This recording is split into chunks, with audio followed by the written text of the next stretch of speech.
Selamat datang di channel Air Mata Seorang Istri, tempat kita berbagi cerita kehidupan yang penuh makna. Jangan lupa subscribe, like, dan share, karena mungkin cerita ini bisa jadi pelajaran buat kita semua. Di rumah sebesar ini, suara detak jam dinding pun bisa terdengar seperti teriakan kesepian. Aku adalah istri yang setia dan ibu yang berusaha selalu terlihat baik-baik saja. Setidaknya sampai sore itu, saat hujan datang lebih deras dari biasanya dan membawa seseorang kembali ke teras rumahku. Namaku Novi. 42 tahun. Orang-orang mungkin melihatku sebagai perempuan yang tenang. Tapi mereka tidak pernah benar-benar tahu bagaimana rasanya diam terlalu lama. Sejak Darto berangkat kerja ke luar kota beberapa bulan lalu, rumah ini berubah. Bukan karena isinya berkurang, tapi karena suara-suara kecil yang dulu terasa biasa, sekarang jadi terasa asing. Jam dinding. Langkah kaki sendiri. Bahkan suara sendok menyentuh piring. Sore itu, angin berembus pelan, membawa aroma tanah basah. Aku sedang duduk di ruang tengah, menatap layar ponsel tanpa benar-benar membaca apapun. Tiba-tiba, ok, tok, tok. Aku menoleh. Suara itu pelan, tapi cukup membuat jantungku berdebar. Aku berdiri, melangkah ke arah pintu. Hujan di luar semakin deras. Saat pintuku buka, aku melihat sosok yang tidak asing. Andi. Dia berdiri di sana, sedikit basah, jaketnya gelap karena hujan. Iya, Tante, jawabnya pelan. Maaf ganggu. Aku terdiam sejenak. Sudah lama sekali aku tidak melihatnya sejak anakku pindah ke kota lain untuk kuliah. Kamu ngapain di sini? Hujan begini. Andi menggaruk tengkuknya, sedikit canggung. Lagi narik, Tante. Kebetulan lewat sini. Hujannya tiba-tiba gede banget, jadi saya neduh sebentar. Aku mengangguk pelan, lalu membuka pintu lebih lebar. Masuk dulu. Jangan di luar. Dia sempat ragu, tapi akhirnya melangkah masuk.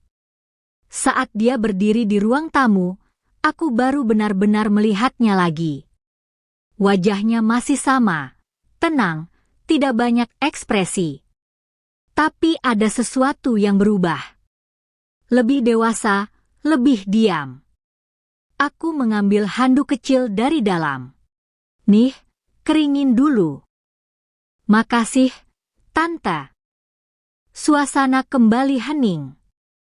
Hanya suara hujan yang jatuh di atap dan detak jam yang tidak pernah berhenti. Aku duduk di sofa, sementara Andi berdiri sebentar, lalu ikut duduk di kursi seberang. Kamu sekarang jadi ojek online? Tanyaku pelan. Iya, Tante. Sambil nunggu kerja tetap. Aku mengangguk. Entah kenapa, aku merasa ingin terus bicara, meskipun tidak tahu harus mulai dari mana. Anakku gimana kabarnya? Masih sering kontak kamu? Andi menggeleng pelan. Udah jarang, Tante. Dia sibuk kayaknya. Aku tersenyum tipis. Senyum yang sebenarnya tidak benar-benar sampai ke hati. Iya, sekarang dia juga jarang kabarin aku. Hening lagi. Aneh. Biasanya aku nyaman dengan kesunyian. Tapi sore itu, rasanya berbeda. Seolah-olah ada ruang kosong yang tiba-tiba terisi, tapi aku tidak tahu harus menaruh perasaan itu di mana. Andi menatap ke arah jendela. Hujannya kayaknya belum reda, Tante. Iya. Aku menatapnya tanpa sadar. Sudah lama sekali sejak terakhir kali ada seseorang duduk di ruang ini, benar-benar hadir, bukan sekadar lewat. Kamu sering lewat sini, Tanyaku lagi. Kadang, Tante. Tergantung orderan. Aku menarik napas pelan. Kalau lewat lagi, mampir saja. Nggak apa-apa. Dia menoleh, sedikit terkejut. Nggak ganggu, Tante. Aku menggeleng. Nggak. Rumah ini memang terlalu sepi. Andi tidak langsung menjawab. Tapi aku melihat dia mengangguk kecil. Makasih, Tante. Kalimat sederhana. Tapi entah kenapa, terasa hangat. Hujan masih turun. Tapi untuk pertama kalinya dalam waktu lama, aku tidak merasa sendirian. Dan aku tidak tahu bahwa dari pertemuan sederhana itu, sesuatu yang seharusnya tidak terjadi, perlahan mulai tumbuh. Sesuatu yang awalnya hanya percakapan biasa, lalu menjadi kebiasaan. Dan pada akhirnya, berubah menjadi rahasia yang terlalu berat untuk ditanggung sendiri. Awalnya, aku tidak menganggap pertemuan sore itu sebagai sesuatu yang penting. Hanya kebetulan. Hujan. Seseorang yang berteduh.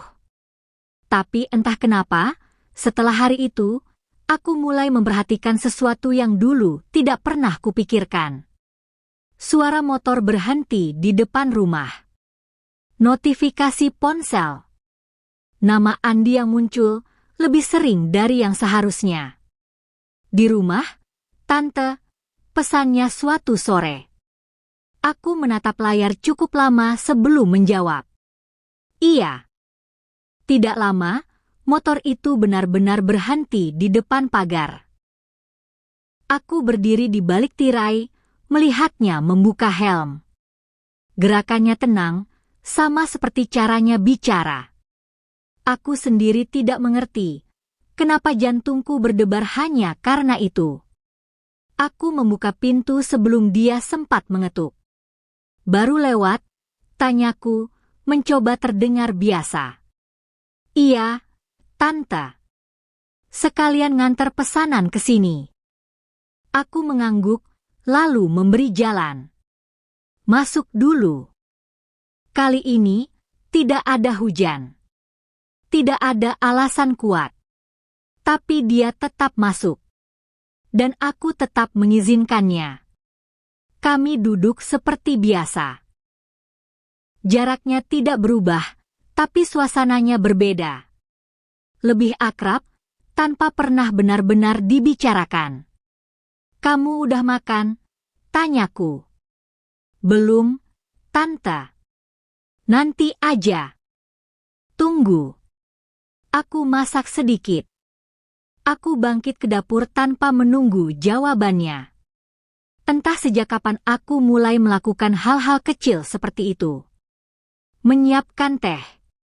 Menambah porsi masakan. Menunggu suara motor yang mungkin lewat, mungkin tidak. Saat aku kembali, dia masih duduk di tempat yang sama. Repot-repot, Tante, katanya pelan. Nggak juga. Aku memang masak. Dia tersenyum tipis.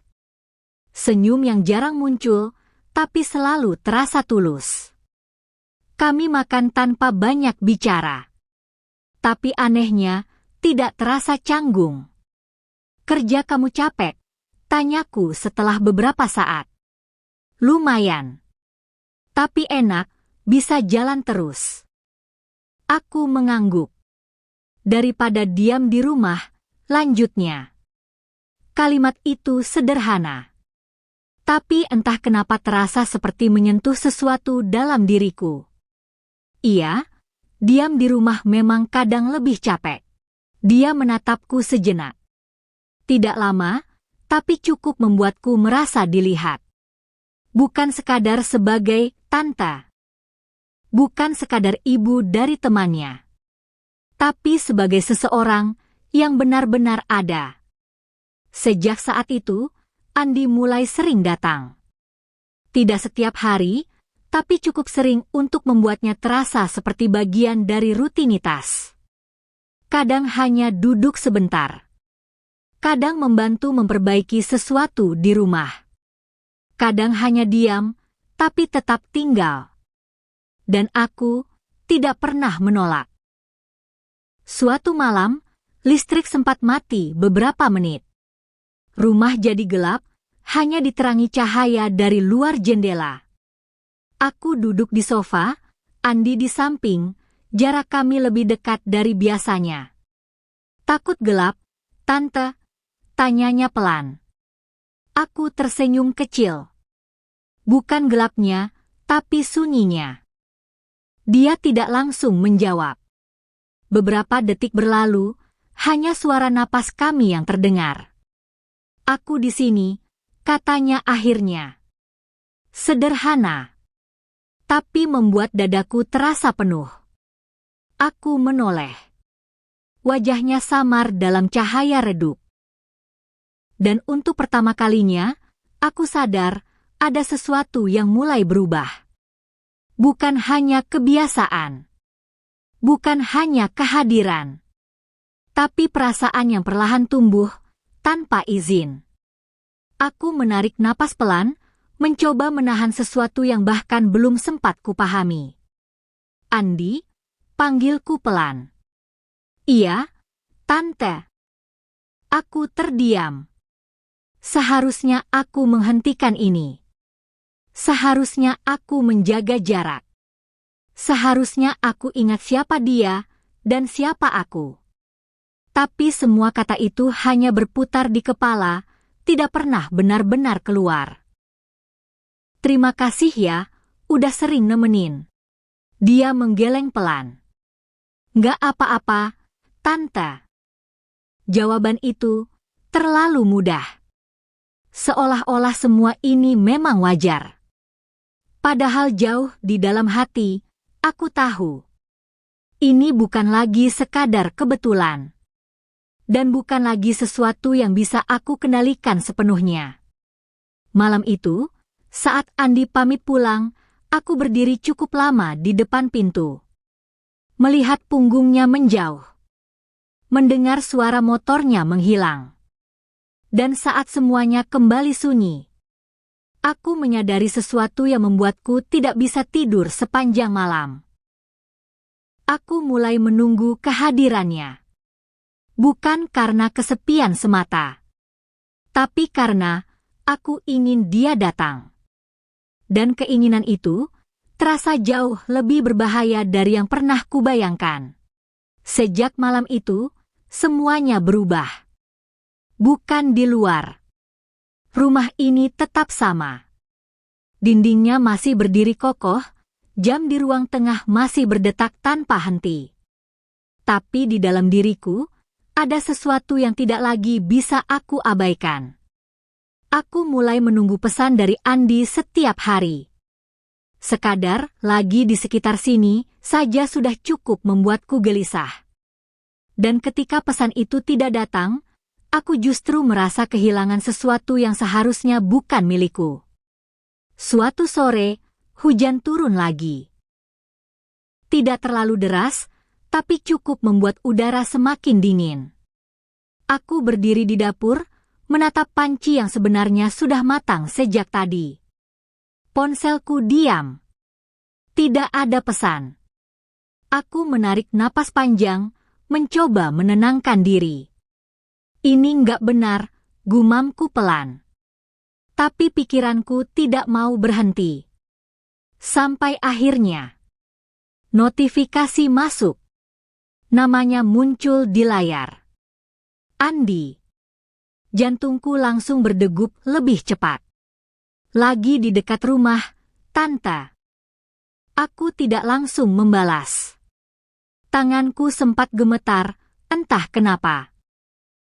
Aku tahu, setiap kali aku membiarkan dia datang, aku semakin jauh dari batas yang seharusnya kujaga. Tapi pada akhirnya, aku tetap mengetik. Iya. Hanya satu kata. Dan seperti biasanya, beberapa menit kemudian, suara motor itu terdengar lagi di depan rumah. Aku membuka pintu. Kami saling menatap lebih lama dari biasanya. Tidak ada yang berubah secara kasat mata. Tapi ada sesuatu yang tidak lagi sama. "Masuk, Tante?" Tanyanya pelan, seolah meminta izin yang sebenarnya tidak perlu lagi. Aku mengangguk. "Iya, masuk." Kami duduk. Tidak ada percakapan ringan seperti biasanya. Aku bisa merasakan dia juga sadar tentang perubahan ini. Tentang jarak yang semakin tipis. "Aku boleh tanya sesuatu, Tante?" katanya tiba-tiba. Aku menoleh. "Apa?" Dia terlihat ragu. Untuk pertama kalinya, Andi yang biasanya tenang, terlihat tidak yakin. "Tante, sebenarnya, kenapa sering nyuruh aku mampir?" Pertanyaan itu sederhana. Tapi terasa seperti membuka sesuatu yang selama ini kututup rapat. Aku terdiam, mencari jawaban yang aman, yang wajar. "Karena rumah ini sepi," jawabku akhirnya. Dia mengangguk pelan, tapi tidak sepenuhnya percaya. "Cuma itu?" Aku menelan pelan. Seharusnya aku berhenti di situ. Seharusnya aku tidak melanjutkan. Tapi entah kenapa, kata-kata itu keluar begitu saja. "Aku capek sendirian, Andi." Kalimat itu membuat suasana semakin sunyi. Dia menatapku, lebih dalam dari sebelumnya. Aku langsung mengalihkan pandangan. Takut kalau terlalu lama, aku tidak bisa menahan diri. "Aku tahu ini salah," lanjutku pelan. "Kamu itu sahabat anakku." Tidak ada jawaban. Hanya napas kami yang terdengar. Aku juga tahu, aku nggak boleh ngerasa kayak gini. Akhirnya aku mengakuinya. Meskipun tidak secara langsung. Andi mengusap wajahnya pelan, seperti sedang menahan sesuatu. "Tante." Aku menoleh. Aku nggak pernah maksud bikin Tante ngerasa kayak gini. Aku menggeleng cepat. "Bukan salah kamu." Dan memang bukan. Ini semua datang pelan-pelan. Tanpa disadari. Tanpa direncanakan. "Tapi kita harus berhenti," kataku, suara sedikit bergetar. Kalimat itu keluar, tapi terasa kosong. Seolah-olah aku sendiri tidak yakin bisa melakukannya. Andi diam cukup lama. Lalu dia berdiri. "Aku pulang, Tante." Aku ikut berdiri, panik tanpa alasan yang jelas. "Sekarang?" Dia mengangguk. "Iya. Kayaknya itu lebih baik." Lebih baik. Kata yang sederhana, tapi terasa menyakitkan. Aku tidak menahannya. Aku hanya berdiri di tempat, melihatnya berjalan ke pintu. Sampai akhirnya dia berhenti sejenak. Tidak menoleh. "Tante harus jaga diri," katanya pelan. Lalu dia pergi. Pintu tertutup. Dan lagi-lagi, rumah ini kembali sunyi. Tapi kali ini berbeda. Kesunyian ini terasa lebih berat. Lebih menekan. Aku berjalan pelan ke ruang tengah, duduk di sofa, dan akhirnya aku menangis. Bukan karena dia pergi. Tapi karena aku tahu, perasaanku tidak ikut pergi bersamanya. Malam itu, aku mencoba tidur lebih awal. Tapi tubuhku terasa aneh. Kepalaku pusing ringan. Dan beberapa hari setelahnya, aku mulai menyadari sesuatu yang membuat seluruh dunia terasa berhenti. Aku menghitung tanggal.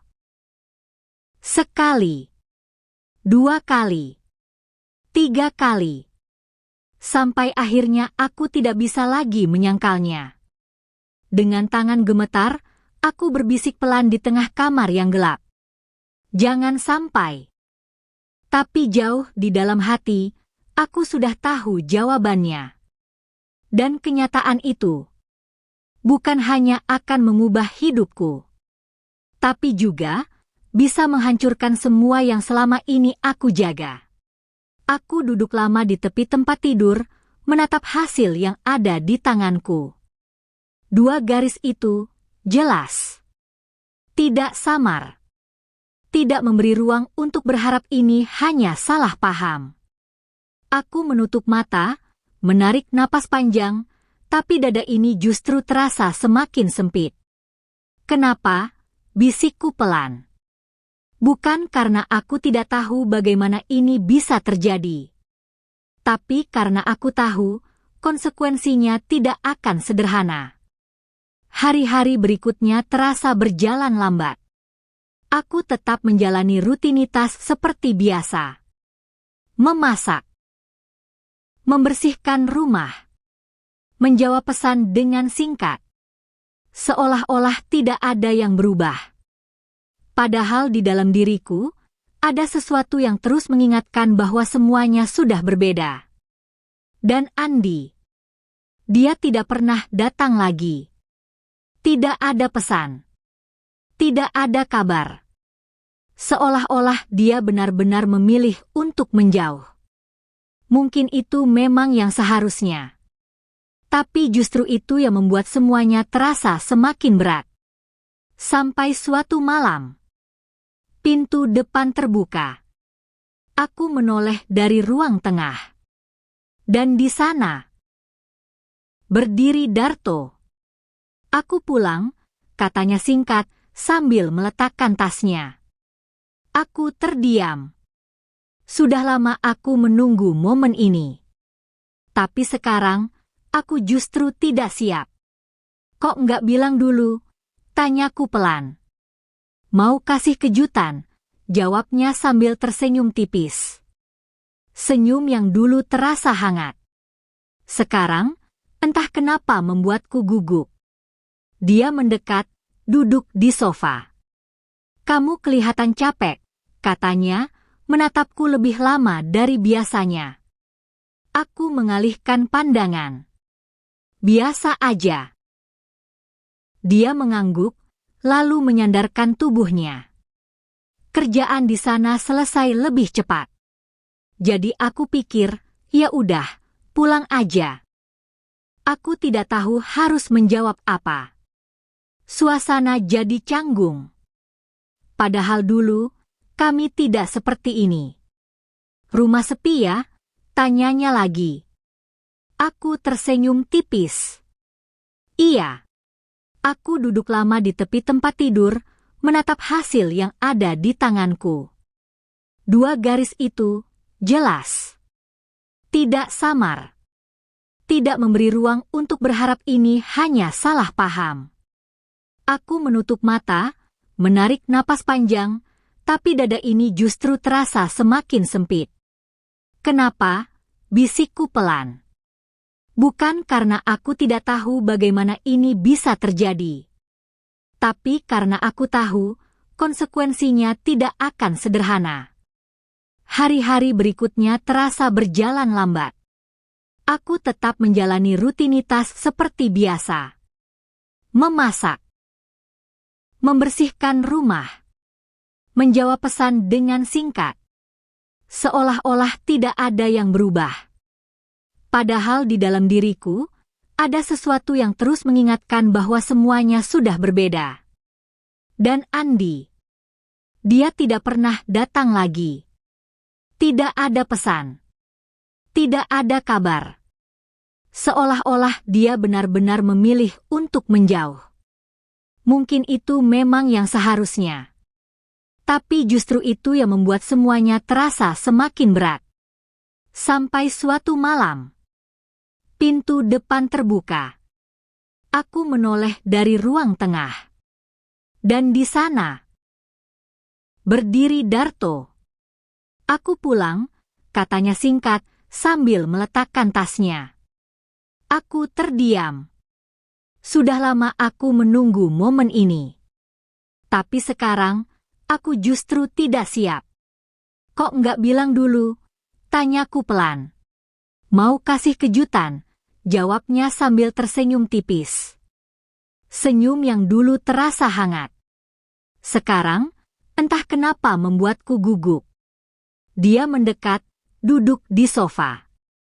Kamu kelihatan capek, katanya, menatapku lebih lama dari biasanya. Aku mengalihkan pandangan. Biasa aja. Dia mengangguk, lalu menyandarkan tubuhnya. Kerjaan di sana selesai lebih cepat. Jadi aku pikir, ya udah, pulang aja. Aku tidak tahu harus menjawab apa. Suasana jadi canggung. Padahal dulu, kami tidak seperti ini. Rumah sepi ya? Tanyanya lagi. Aku tersenyum tipis. Iya. Dia menghela napas pelan. Maaf ya, aku sering gak ada. Kalimat itu sederhana. Tapi justru membuat hatiku terasa semakin berat. Kalau saja dia mengatakan itu lebih awal. Kalau saja aku tidak terlalu lama merasa sendiri. Mungkin semuanya tidak akan sampai sejauh ini. Darto menatapku lagi. Kamu ada yang mau diceritain? Pertanyaan itu membuatku terdiam. Inilah saatnya. Aku bisa memilih untuk diam dan menyimpan semuanya sendiri. Atau aku mengatakan yang sebenarnya dan melihat semuanya runtuh. Tanganku saling menggenggam. Aku menunduk. Suaraku pelan, hampir tidak terdengar. Darto tidak memotong. Dia hanya menunggu. Aku mengangkat wajah, menatapnya. Dan untuk pertama kalinya setelah sekian lama, aku benar-benar jujur. Aku lagi hamil. Sunyi. Tidak ada suara. Bahkan detak jam di dinding pun seolah berhenti. Darto tidak langsung bereaksi. Dia hanya menatapku. Lama. Seolah-olah mencoba memahami apa yang baru saja dia dengar. Serius, akhirnya dia berkata. Aku mengangguk pelan. Iya. Beberapa detik berlalu. Lalu, sesuatu yang tidak aku duga terjadi. Dia tersenyum. Bukan senyum besar. Tapi cukup untuk membuatku terpaku. Harusnya kamu bilang dari awal, katanya pelan. Ini kabar baik. Dadaku langsung terasa sesak. Kabar baik. Kata itu terasa seperti menekan sesuatu di dalam diriku. Aku ingin bicara. Ingin menjelaskan semuanya. Tentang Andi. Tentang kesepian. Tentang kesalahan yang tidak pernah aku rencanakan. Tapi suara itu tidak keluar. Aku hanya bisa menatapnya. Melihat seseorang yang percaya penuh padaku. Yang tidak tahu bahwa ada bagian dari cerita ini yang tidak pernah dia dengar. Darto berdiri, lalu mendekat. Dia menepuk bahuku pelan. Kamu harus jaga kesehatan sekarang. Aku mengangguk. Air mataku hampir jatuh, tapi kutahan. Malam itu, kami duduk berdampingan di ruang tengah. Seperti pasangan pada umumnya. Seperti tidak ada yang salah. Tapi hanya aku yang tahu. Bahwa di antara kami, ada rahasia yang diam-diam berdiri. Dan di dalam diriku, ada kehidupan yang akan terus mengingatkanku pada semuanya. Beberapa hari kemudian, aku berdiri di depan jendela. Sore itu sejuk. Sama seperti hari ketika semuanya dimulai. Aku melihat keluar. Dan untuk sesaat, aku seperti melihat bayangan motor berhenti di depan rumah. Aku memejamkan mata. menghapus bayangan itu. Karena sekarang, aku harus memilih. Menjaga yang masih bisa diselamatkan. Atau kehilangan semuanya. Aku mengusap perutku pelan. Dan dalam diam, aku berjanji pada diriku sendiri. Apapun yang terjadi nanti, aku harus kuat.